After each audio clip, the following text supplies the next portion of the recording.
Bem-vindo de volta a mais um episódio de E aí, professor? Primeiramente, gostaríamos de agradecer aos membros que nos ajudam a produzir esses vídeos e a mantê-los gratuito para você.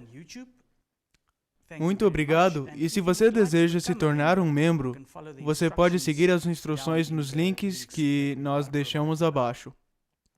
Olá, Walter. É bom vê-lo novamente.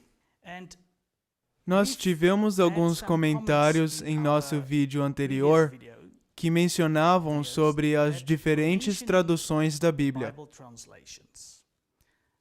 E você já foi conhecido várias vezes por causa dos seus pontos de vista sobre as traduções da Bíblia. Mas as pessoas também dizem que você usa só a versão King James. E eu gostaria de discutir essas questões com você nesse episódio. Mas, por favor, ore para nós, porque isso é necessário para que a obra do Espírito Santo trabalhe em nós. Vamos orar. Nosso amoroso Pai Celeste, a Tua palavra é a lâmpada para os nossos pés, é uma luz para os nossos caminhos. E é importante que sejamos cuidadosos ao tratar desse assunto. E, portanto, eu oro para que o Senhor esteja conosco e nos ilumine com seu Espírito. Em nome de Jesus, amém. Bem, você disse que eu sou o homem que usa apenas a versão King James da Bíblia? Bem, vamos deixar isso bem claro. Eu não sou o homem que usa apenas King James. Eu sou o homem que usa apenas o texto recebido. Há uma diferença grande nisso, porque existem inúmeras traduções da Bíblia que usam o texto recebido. Então, qual foi a Bíblia que Martinho Lutero escreveu? A propósito, aqui temos um maravilhoso exemplar. Esse é um exemplar da Bíblia de Martinho Lutero. É toda moldada e cheia de beleza, cheia de ilustrações. É uma Bíblia muito bonita e é baseada no texto recebido. Então, como eu posso ser o homem que usa apenas a versão King James, sendo que essa Bíblia foi escrita em minha língua materna? Então, vamos nos livrar desse equívoco logo de cara. A questão é muito complexa. É uma questão muito profunda, é uma questão muito emocional. E para fazer justiça, precisamos abordá-lo com muito cuidado. A questão é, o que acreditamos sobre esse livro maravilhoso? Essa é uma versão King James, é a minha Bíblia atual, e nem sempre foi a minha Bíblia atual. Eu comecei com a nova versão internacional, e eu as estudei, e eu tenho duas dessas Bíblias, e estão totalmente desintegradas pelo uso. E é através de um processo, vamos dizer, de crescimento, que eu percebi que existiam algumas anomalias nessas versões, que me fizeram mudar para uma Bíblia que era baseada no texto recebido, que, por sinal, era a nova King James.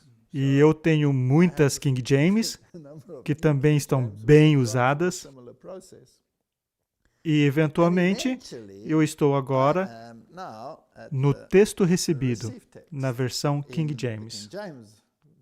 E por que isso? E por que essa progressão? Traduções modernas. E isso é um consenso dos editores e dos comitês que as produzem. São o que chamamos de texto eclético ou crítica textual. O texto eclético pega informações de vários pensadores do mundo que determinam o que os manuscritos originais da Bíblia dizem. Agora, como abordarmos a palavra de Deus? É um livro inspirado? Nem só de pão viverá o homem, mas de toda palavra que procede da boca de Deus. Então devemos saber, essa é a palavra de Deus? Agora, o texto eclético pode conter a palavra de Deus, mas isso não significa que é a palavra de Deus. Eu gostaria de saber o que Deus disse e não o que alguém acha que Deus disse. É uma diferença muito grande. E se olharmos para as abordagens que temos no mundo, existem milhares de interpretações diferentes sobre o que as pessoas acham que Deus disse. Então, é como seguir coisas de segunda ou terceira mão, através de muitas fontes, e você acaba não sabendo o que é a palavra de Deus e o que não é a palavra de Deus. Então, eu quero ter uma Bíblia que é uma tradução direta do que Deus disse. Se eu quiser saber o que um indivíduo em particular, respeitado ou não no mundo, tem a dizer, eu sempre posso ir e pesquisar seus comentários na Bíblia ou nos comentários bíblicos, mas primeiramente e mais importante, eu quero saber o que Deus disse. Então, eu quero me comunicar com o Deus que eu acredito ter inspirado esse livro e pedir para Ele, Senhor, me ajude a entender esse livro. Eu quero saber o que o Senhor disse.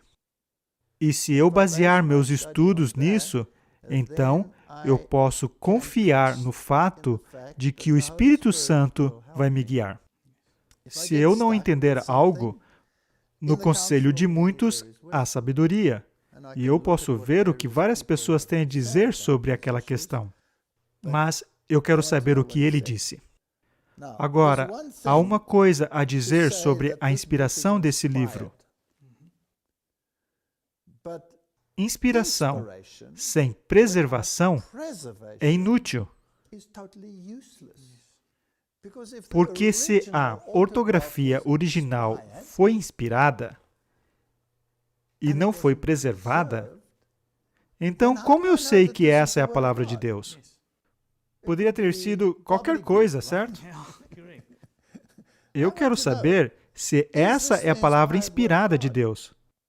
Agora, a Bíblia não diz claramente que esse livro não é apenas um livro inspirado, onde homens santos foram movidos pelo Espírito de Deus, mas que também foi preservada. E esse livro também é uma aliança. É uma aliança. Agora, isso é muito importante. A aliança é um acordo entre partes. E nesse livro, a Bíblia é uma aliança entre Deus e o homem. Então, precisamos saber exatamente o que essa aliança diz e quem é afetado por essa aliança. Então, digamos que a Bíblia não é apenas o pensamento de Deus. Não é apenas as palavras de Deus, mas é um documento legal, é uma aliança. E documentos legais têm certos critérios. Por exemplo, se você comprar uma propriedade, você pode apenas comprar a propriedade ou devem ter testemunhas de que você realmente se comprometeu a comprar essa propriedade e assim por diante? Uma testemunha é o suficiente? Não. Você tem que ter mais de uma testemunha. Pelo menos duas. Até mesmo a Bíblia diz que pela palavra de 2 ou 3 testemunhas, a palavra deverá ser estabelecida. Então você precisa de testemunhas. Documentos legais têm testemunhas. E o que mais documentos legais requerem? Tem que ter informações muito precisas e exatas sobre as pessoas que estão envolvidas nesse documento legal. Se você, por exemplo, fizer um testamento e você não especifica muito bem como as coisas vão ser distribuídas, vai ser muito confuso para aqueles que fazem parte do testamento, certo? Então, quão preciso isso deve ser? Você precisa saber exatamente a quem se refere e de quem se está falando em um documento em uma corte legal. E, frequentemente, eles são escritos de uma maneira bem específica. E é interessante que em alguns desses documentos muito importantes, não estou falando sobre questões jurídicas gerais em nível público, mas sobre questões realmente importantes do Supremo Tribunal. Por exemplo, a pontuação. Interessante. Porque uma vírgula no lugar errado pode influenciar uma pessoa a seguir uma direção diferente, onde, se não houver pontuação, então você deve concordar ou discordar das informações fornecidas às partes sem haver prejuízos. Um belo exemplo na Bíblia é: em verdade, eu te digo hoje, estarás comigo no reino dos céus. Ou, em verdade te digo, hoje estarás comigo no paraíso. Então, a vírgula é muito importante onde ela é colocada, porque pode mudar uma teologia inteira. E nos originais não existem essa pontuação. E uma pontuação correta é exatamente o que você encontraria em um documento legal. Agora, por que eu gosto da versão King James? Vou dizer isso com cuidado. Eu não sou um homem só da King James. Por que eu gosto da King James? Eu gosto da King James porque ela é escrita nessa linguagem legal. E além de ter uma linguagem legal, ela também tem uma linguagem poética. É provavelmente a maior obra-prima literária já escrita. E foi gerenciada de tal forma para manter um pouco da beleza do hebraico, Do paralelismo e da poesia que a acompanha. E não há outra tradução que retenha isso como a King James tem retido. Não apenas isso, mas porque é uma tradução palavra por palavra, com a retenção da estrutura poética, o que é, em si mesmo, um milagre.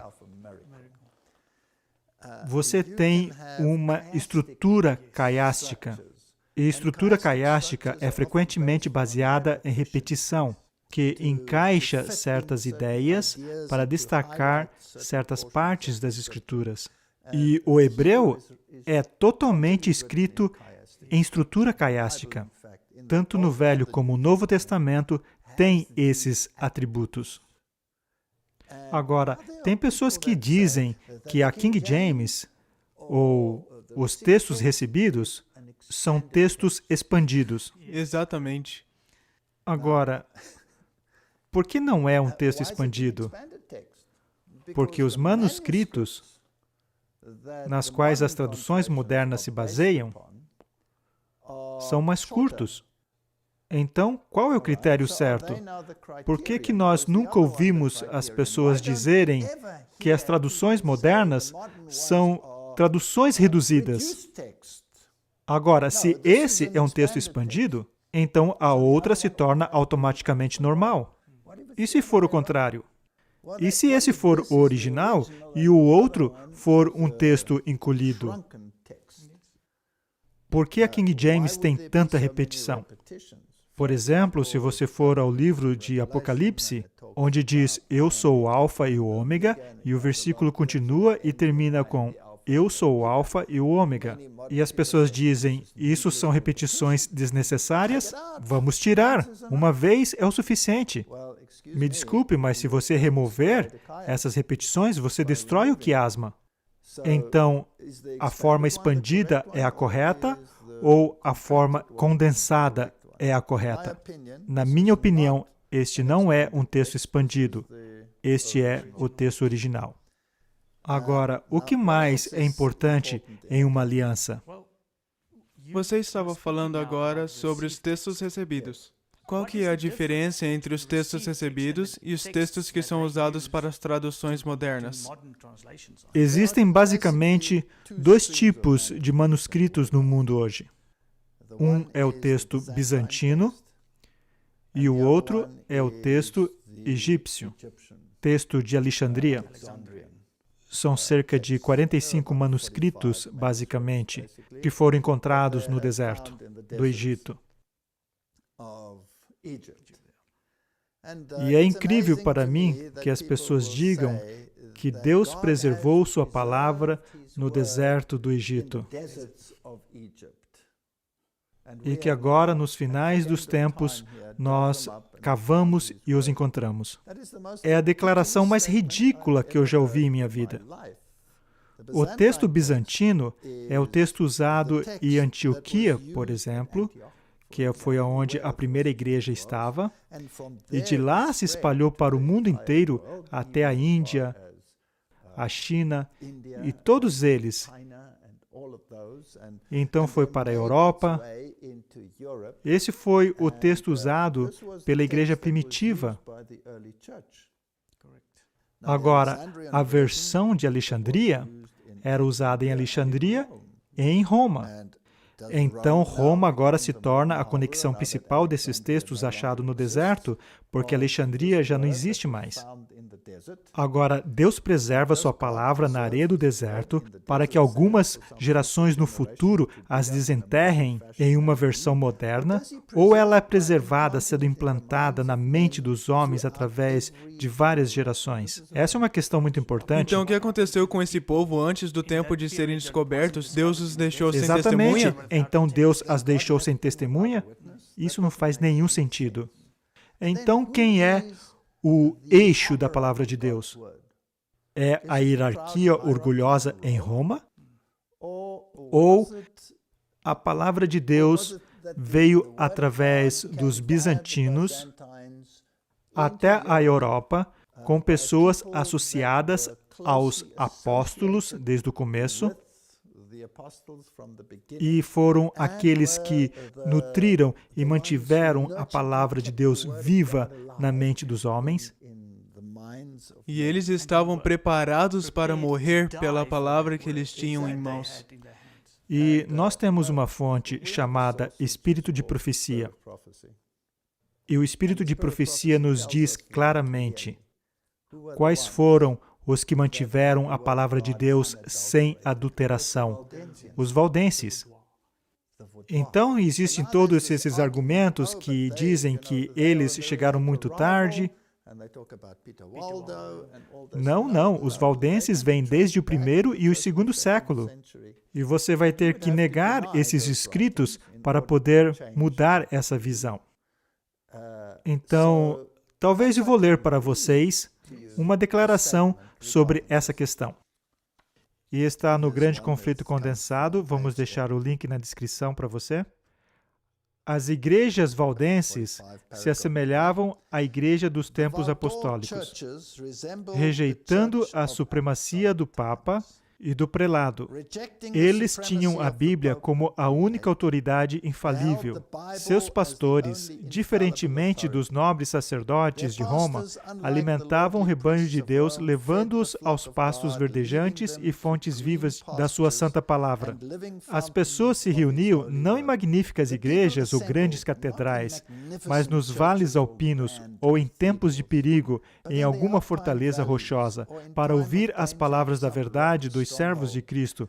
Os pastores não apenas pregavam o Evangelho, visitavam os doentes e trabalhavam para promover a harmonia e o amor fraterno. Como Paulo, fabricantes de tendas, cada um aprendeu um ofício pelo qual, se necessária, proveria seu próprio apoio.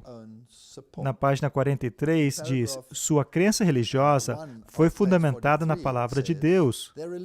Esses humildes camponeses, afastados do mundo, não chegaram por si mesmos à verdade em oposição aos dogmas da igreja apóstata. A crença religiosa deles era a herança de seus pais. Eles lutaram pela fé da igreja apostólica. a igreja do deserto, e não a hierarquia orgulhosa entronizada na grande capital do mundo. Era a verdadeira igreja de Deus, os guardiões do tesouro da verdade que Deus comprometeu ao seu povo para ser entregue ao mundo. Então, quem foram esses que tiveram esses manuscritos, os quais basearam a palavra de Deus? Eles foram os valdenses. Então você tem essas duas linhas. E existem milhares de documentos que foram copiados com muito cuidado através dos séculos que constituem o texto recebido. E é claro, eles estavam acostumados a isso, porque eles incorporavam isso em suas mentes, memorizavam esses textos. Os textos originais não estavam lá. Então o argumento é, pode haver falhas, porque por tanto repetir e copiar, o texto deve ter sido alterado. E isso não é negar a palavra de Deus, que ele preservaria as Escrituras? Absolutamente. Se você acredita em inspiração, você tem que acreditar na preservação. Exatamente. Agora vamos dar uma olhada na linha de Alexandria, que são vaticanos e sinaíticos. Um foi encontrado na biblioteca do Vaticano, bem a tempo de refutar as versões bíblicas que Martinho Lutero produziu com base no texto recebido. E com isso, você tem o uso de uma versão, que é a versão jesuíta. E a propósito, os jesuítas odeiam a palavra de Deus. Eles as chamam de veneno de vespa. E eles a odeiam de verdade. Então eles produziram essa versão que tem Maria esmagando a cabeça da serpente ao invés de Jesus. E é uma versão totalmente espúria. E nesse documento, o Vaticano, obviamente, também se baseava nas primeiras vulgatas de Jerônimo. E então, é claro, quando esse movimento moderno apareceu, eles precisariam de manuscritos, além daqueles dois, para basear as suas traduções. Então, eles acharam os códices cineáticos no mosteiro de Santa Catarina. Foi Tischendorf que os achou. E é fascinante tudo isso. E além disso, ele não encontrou os escritos completos da primeira vez que ele foi. Não, ele teve que voltar várias vezes. Sim, ele teve que voltar várias vezes para descobrir os novos manuscritos. E por que esses protestantes eram dedicados ao Papa? Isso não faz nenhum sentido para mim. E esse um que foi achado não contém a primeira porção da Bíblia. E tampouco contém a última porção da Bíblia. O livro de Apocalipse desapareceu completamente, e Escort e Hort mais tarde se referem ao Vaticano como um oceano de pureza. E quando eles acharam esses manuscritos, havia muitas porções nele que havia sido riscado e mudado e reescrito. Todo o documento estava cheio de mudanças. Será que isso é um indicativo da palavra de Deus, que é imutável? A minha opinião é que, se foi achado em um cesto de lixo, isso deveria continuar lá, porque é aonde, na minha opinião, isso pertence. A Epístola de Barnabás, o documento biológico mais patético que eu já li em minha vida, onde tem mudanças de sexo e a mostela dando luz pela boca, quero dizer, se isso faz parte de um documento inspirado, então o documento inteiro, na minha opinião, é espúrio. Mas a questão é que todas as traduções modernas são basicamente baseadas nessas duas linhas, com esses documentos que foram achados no deserto. Dois indivíduos, Escort e Hort. O que é fascinante para mim é que esses dois indivíduos, que eram protestantes, e que ideia inteligente de usar protestantes para trazer essa documentação sobre a qual todas as Bíblias modernas estão baseadas. Então, eles pegaram basicamente esses dois documentos, produziram um texto grego para o Novo Testamento, através do qual todas as Bíblias modernas estão baseadas. Agora, esses cavalheiros, eles estavam tão longe do protestantismo como o leste está do oeste. E em seus próprios escritos, eles se condenam. Número 1, eles eram marianos, eles acreditavam na evolução, eram evolucionistas, eles desprezavam o texto recebido e escreviam da maneira mais depreciativa contra os textos recebidos. E esses são os documentos nas quais todas as Bíblias modernas estão baseadas. Mas vamos voltar à Bíblia King James, a qual era uma versão protestante. Eu nunca comecei com uma King James. A primeira tradução foi a tradução de Tyndale. E Tyndale, assim como Martinho Lutero, também usou o texto recebido. E então, essa Bíblia foi juntada com outros manuscritos que, a propósito, vieram dos valdenses.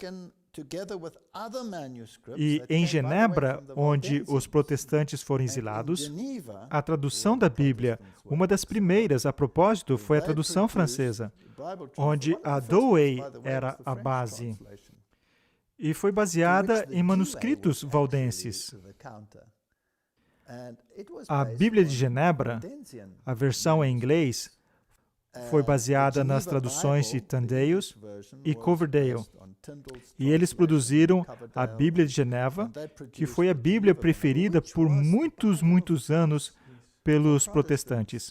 De fato, eles a tinham como a preferida. Eles amavam a Bíblia de Genebra. A Bíblia de Genebra, no entanto, tinha um problema para o catolicismo, porque as suas notas de rodapés eram muito diretas. E essas notas revelavam quem era exatamente quem. E eles não tinham nenhum problema em chamar o Papa de anticristo, por exemplo, mostrando quem era o chifre pequeno, quem eram as bestas e etc. E o inglês também era o inglês antigo. A língua inglesa tem mudanças consideráveis até o surgimento da King James em 1611. E o que aconteceu foi que eles decidiram fazer uma tradução bem mais parecida com a linguagem moderna falada naquele tempo, que era o inglês shakespeariano. Então, o rei Tiago, o rei James, ele deu a permissão, não porque ele era uma pessoa religiosa, mas a Bíblia é chamada King James porque ele deu a permissão, mas não poderia ter notas de rodapé. E isso é muito interessante. E o interessante sobre a Bíblia King James é que o comitê que a produziu eram todos protestantes. E eram protestantes fervorosos. E eles acreditavam que essa era a palavra de Deus. E eles tinham muitos tradutores que viviam em diferentes lugares do país. E quando eles traduziam um verso, teria que haver harmonia na tradução, e só era incorporada na Bíblia se todos estivessem de comum acordo. Eles não estavam isolados. Eles poderiam ter consultado os estudiosos. Até mesmo o público podia dar a sua opinião. Sim, é incrível como eles produziram essa Bíblia. E eu gostaria que nós continuássemos a conversar sobre esse assunto no nosso próximo episódio, já que o nosso tempo se esgotou. Mas nós nem começamos ainda. É mesmo, por isso que nós temos que continuar esse assunto. Obrigado por assistir e estaremos de volta no nosso próximo episódio.